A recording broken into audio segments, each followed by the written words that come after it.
everybody, and thank you for clicking on this video. If you have clicked on it, you probably want to learn about what you need to do to secure funding for your business, and you probably want to learn from somebody who perhaps maybe is quite similar to you, or just want to know how practically how it's done and how we was able to do it. And I hope you get all that and more. I hope you get as much knowledge out of this video and be able to help it on your journey to securing funding. And as I always say, work as hard as you can, take as much information, and we'll just leave everything in the hands of God to sort out. So don't be too hard on yourself if you don't get it the first time. First you don't succeed, we all know, dust yourself off and try again. Okay, so let's get into it. So I'm going to be talking about two situations of how I was able to secure funding, one for a community interest company and one for a tech business idea. In fact, I've actually already filmed the first half of this already, so I might just insert that about the community interest company. I might just insert that, but I'll go on and see how I get on, and if it rolls into one, I'll just do it again. Because I think that day that I was recording, it was so hot. It was apparently the hottest day of the year in the United Kingdom, so I was sweltering, literally. But anyway, let's get into it, because that's what you're here for. Okay, so right, 2020, January 2020. Let's set the scene. I'm coming back from work now, and I'm walking towards the bus stop to get the bus, and I'm doing something on my phone on a particular app that majority of us have, and I started to get a bit frustrated with having to do that whilst I was doing what we do, whilst I was walking and doing different things. And then an idea came to my mind, and I thought, wait a minute, I wish I can do this in a different way, so I wouldn't have to do what I'm doing.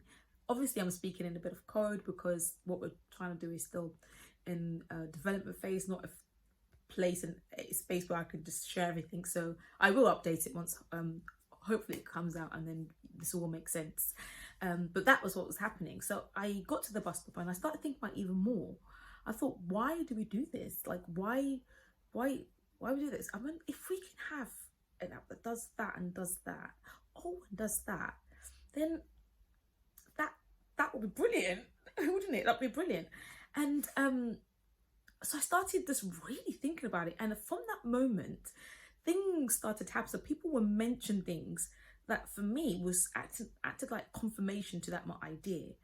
And a reason why I'm saying that is because sometimes you can have an idea and you can almost talk yourself out of it, have that sort of imposter syndrome where you feel, nah, I don't know, think about that, and talk yourself out of things. Once that idea came to me, my other senses started picking up different things that I said were like confirmation to that.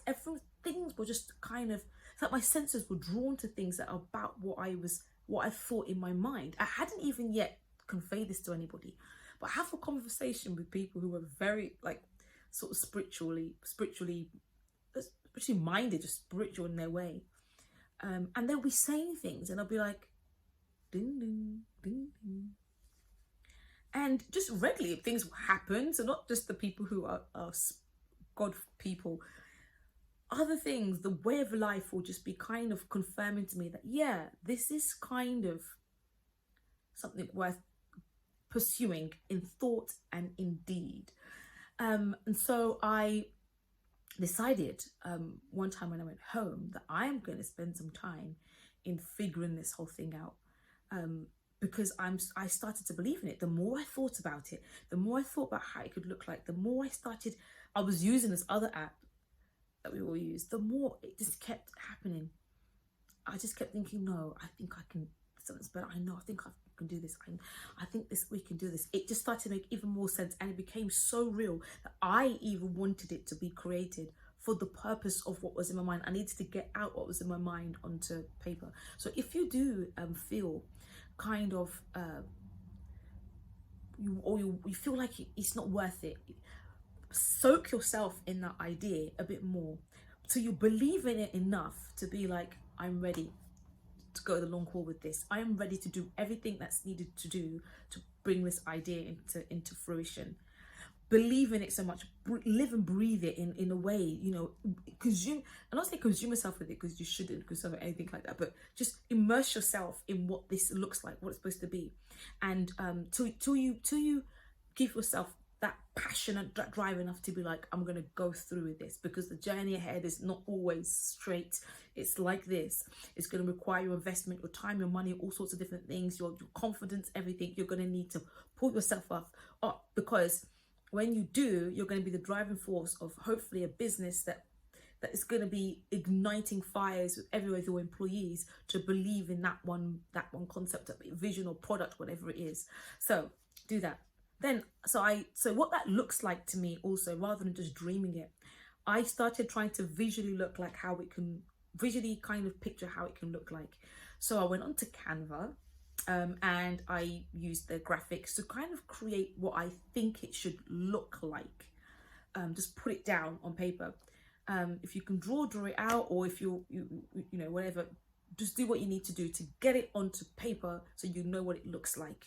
Now, I don't have a software developing background. Like I don't, like I said that very loosely. I know how to code, I know how to do websites, but creating an app and creating that kind of thing, I don't know nothing about. So again, I started immersing myself into what that was about. So I started asking people questions who worked in that field, asking about it. Does this kind of exist? Does this kind of work? And what do you think about this? Just kind of putting the feelers out there as to what I was trying to create. I also went onto Google, typed in the kind of concept on, I filtered it by the news to see if there's anything in the news that was out. I then started getting into app spaces, like I said, reading online and seeing what was coming up, what people were thinking about, what kind of issues they were having with some of these apps, if it existed, things like that. Because what that does is helps you along your journey to really become an expert in what you're saying you're trying to develop or create. Because when you're going for investments in these kind of things, they're going to look to you to be the expert. They're going to look to you to kind of know, if they're not there, what exactly you're talking about, or at least be able to speak their kind of language. You have to educate yourself. Not everything is just kind of doing everything on a whim. No, we're trying to get, you kind of caught for $1 million, you're trying to get a couple million, you're trying to get thousands of pounds off somebody, you're gonna need to know stuff, love. So do that.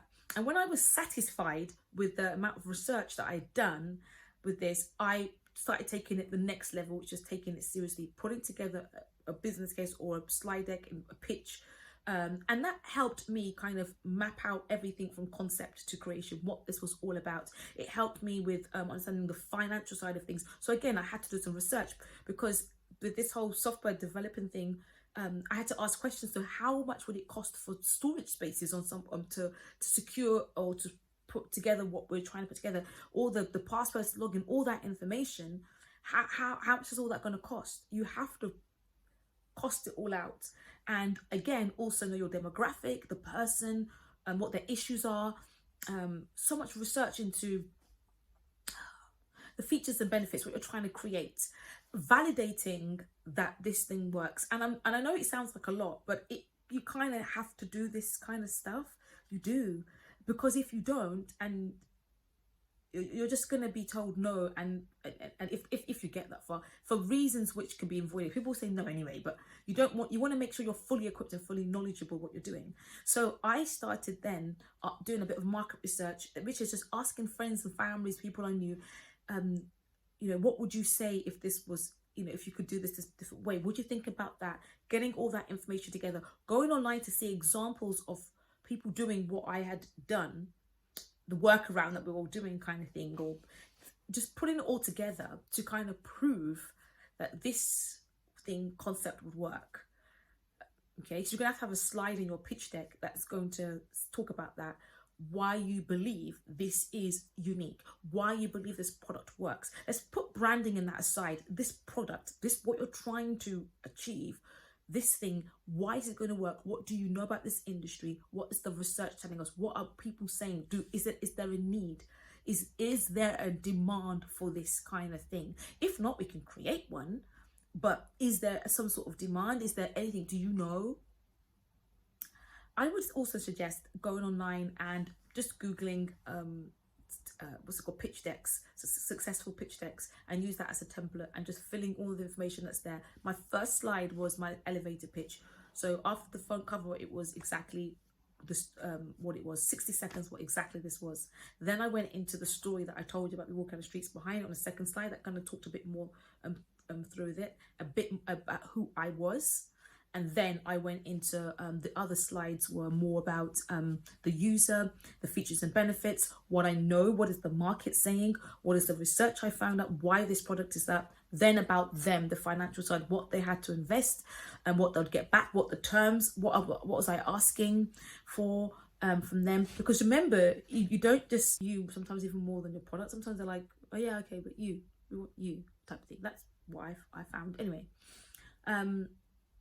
So remember that, and remember who you're pitching to. But also, as they're going through the process in their mind and they're thinking about whether they give you the money, that you do the exact same thing to them. If you can know halfway through the conversation, if you want to be with that person to be part of your business, you can walk away yourself and say no. And I'll explain that as well. So I put together a pitch deck the same way I'm advising and suggesting that you should too. When I'd done that, I started sending that pitch deck off with all my graphics, all the way that I think it should be based on what I'd seen, to people who I trusted, that were intelligent enough to kind of, I wanted to see if they could just read it and understand what I was talking about. Because this pitch deck, most of these places you're going to be sending it off to, they're not going to probably want to speak to you initially. They're going to want to take your slide deck, and from the slide deck they're going to need to know what exactly this is all about and who you are. So prepare it in that way that somebody picking it up can be able to gain everything they can without you even speaking.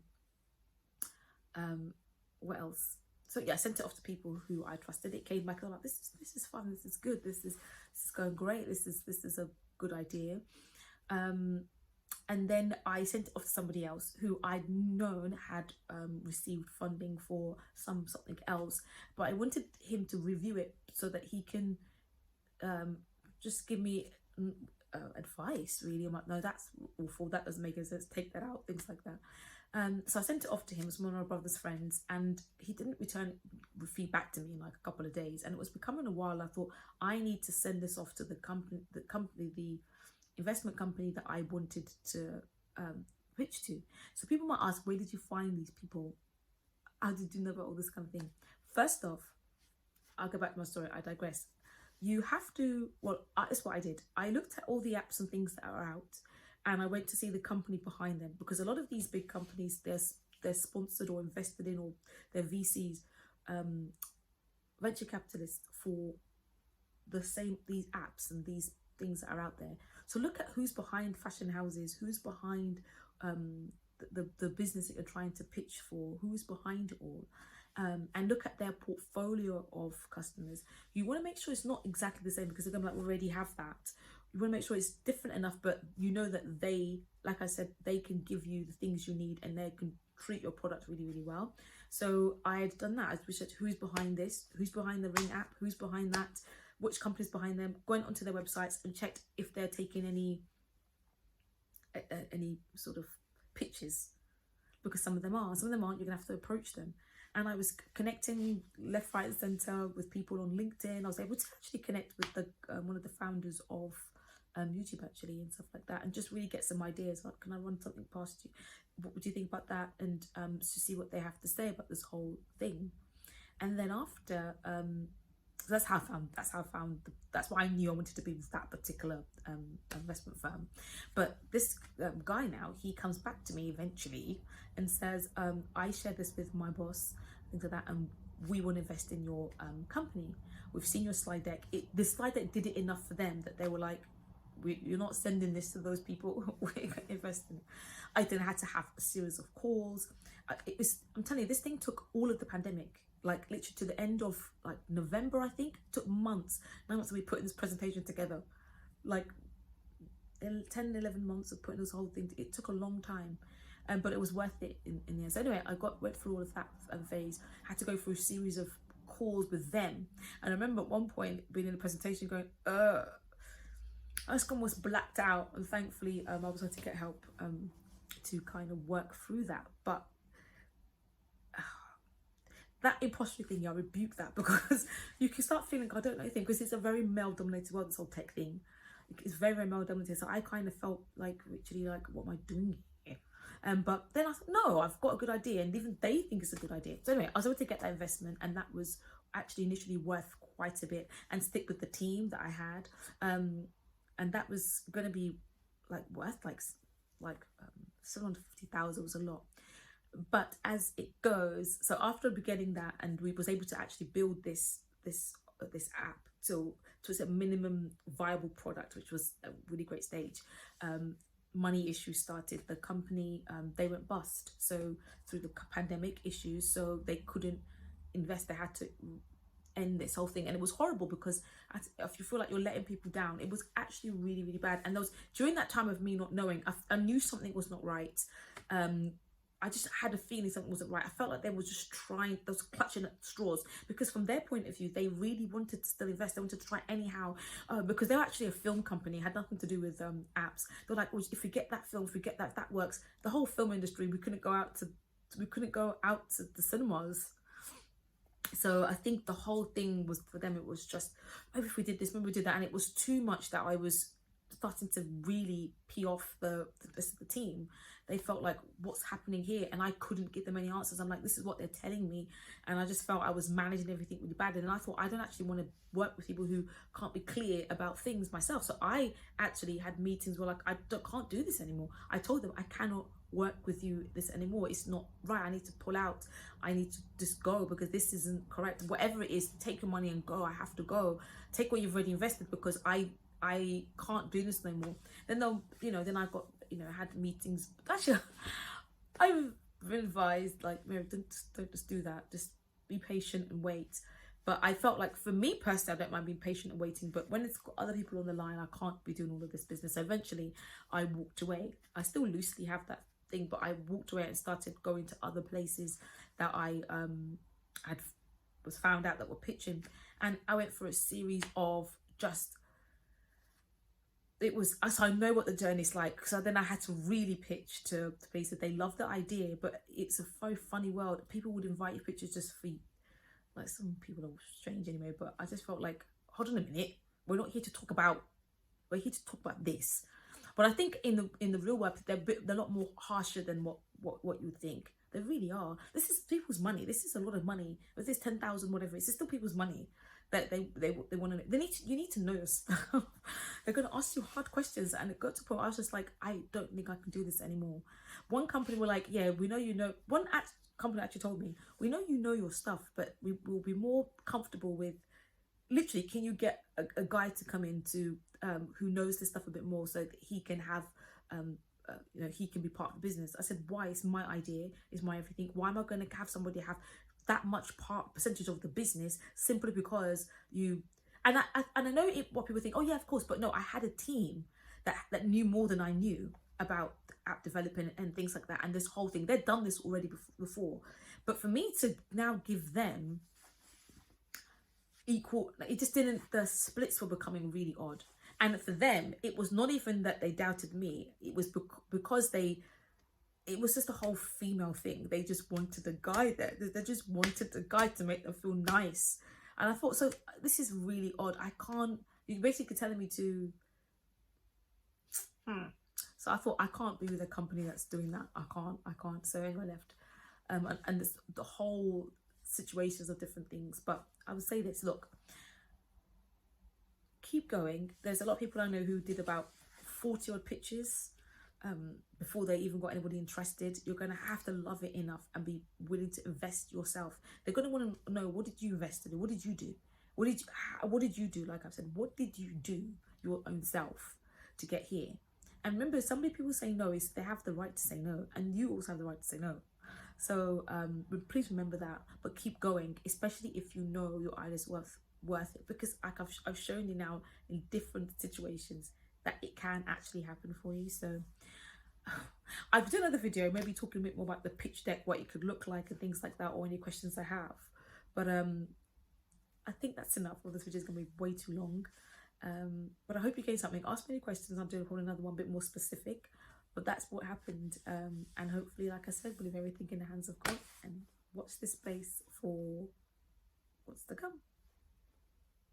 My community interest company, I obviously co-run that.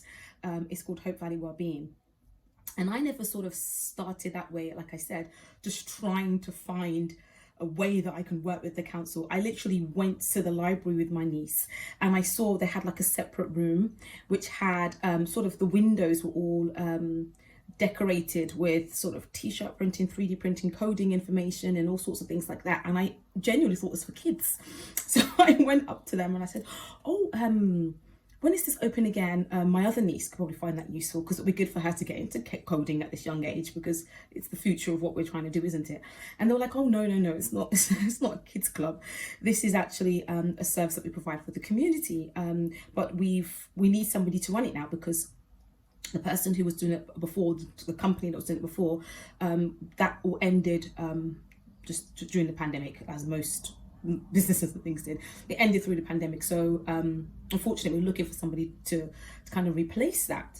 So I think because of the whole imagery and decorating, I honestly thought, I don't know, I still had in my mind, okay, even if it's not for kids, maybe this is just a painting class or something like that. So, oh, give me your email. I think I know someone because my sister actually has a crafting business. So I thought, maybe she probably wouldn't mind popping in every sort of Saturday morning with the old biddies and doing a couple of crafting bits. I thought, oh, fine. I know some. I'm sure I know somebody in this area. And so I took down the email, and I think a couple of days later, I copied my sister in and said, oh, hi, I was the one that was in the library. My sister's happy to do it. She wants to know a bit more about what sort of classes. And there's me. I think I'd progressed from, I kind of forgot everything else, and I wasn't really aware what was going on. So they explain in this email, like, for those who are not in employment, education or training, this demographic of the population of our community, our county really want to offer them entrepreneurship and creativity as an alternative.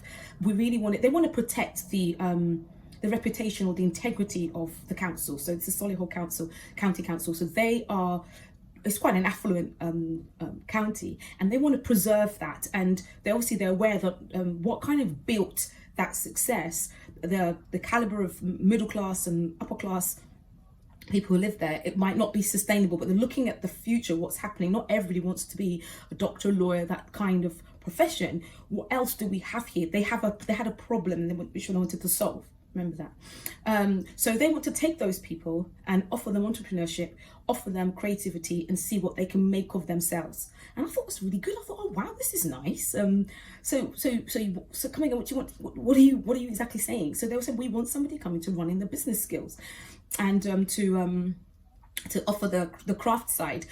It's a form of social prescribing. And for those of you who don't know, social prescribing is a non-medical way that you can use with medical assistance. What I mean, use medical assistance. For example, if you are suffering weight loss, you can have some medication to help fight that, but you can also go to classes like the gym or the weight loss classes or whatever it is. That sort of activity that's non-medical based is social prescribing, and the government from the top down is pushing those kind of activities. So things like that means people who are not in education or school or unemployed for whatever reason, it could be medical, whatever it is, this forms a great part of thing that kills two birds with one stone. And they want someone to do that. So they started asking me, you run a business and thing like, why can't you come pop in and have a conversation with us?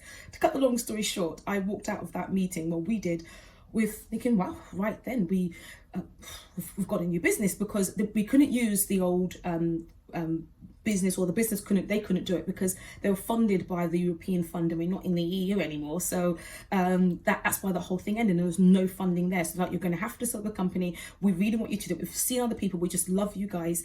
Remember what I said? We just love you guys. We want you guys to do it. And remember, we didn't even have a business. So this is why I'm so I talk about it enough, that people like you, be integral in what you do. Don't just be grabby money. Just be integral with what you're trying to do. Not pushy, just normal, like having conversations with people.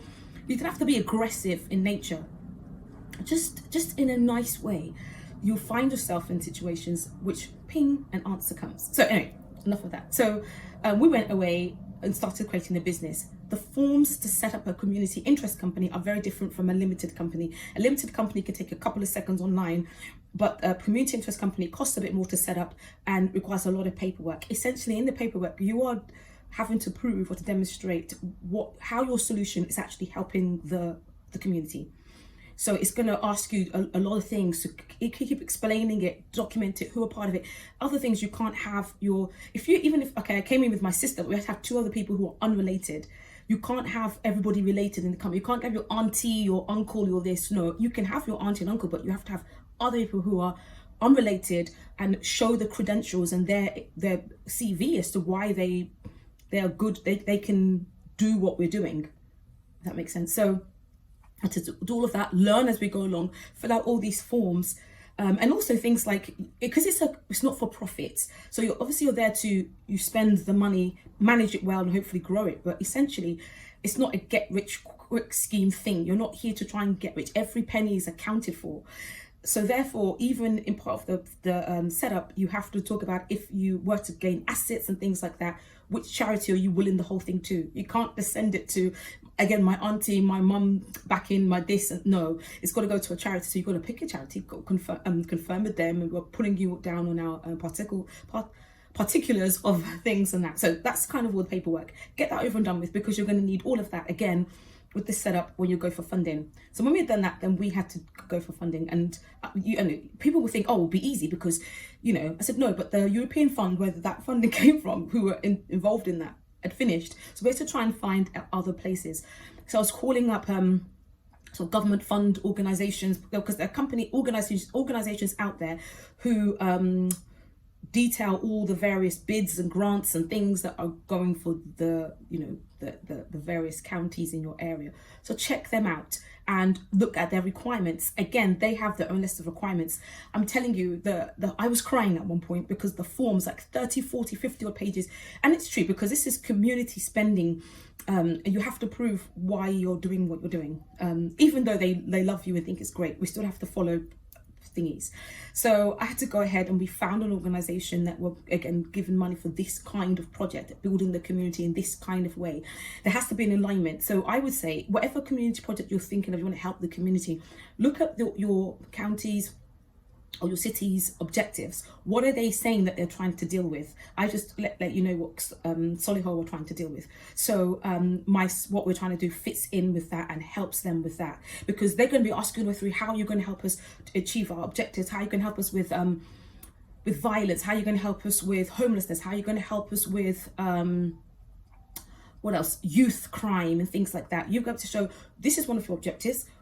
We can make sure that we tackle that. The young people they're very interested in, getting them off the streets, getting them involved in all these kind of projects and things like that. So you've got to prove this is what you can do and this is why. Another tip I would suggest is also contacting other organizations, local small ones in your area that can support what you do as well. So we was able to speak to sort of female-led organizations that are into promoting women, getting into education, other forms of education, non-conventional education, things like that, or I'm calling them ex-convicts, but they're not really ex-convict.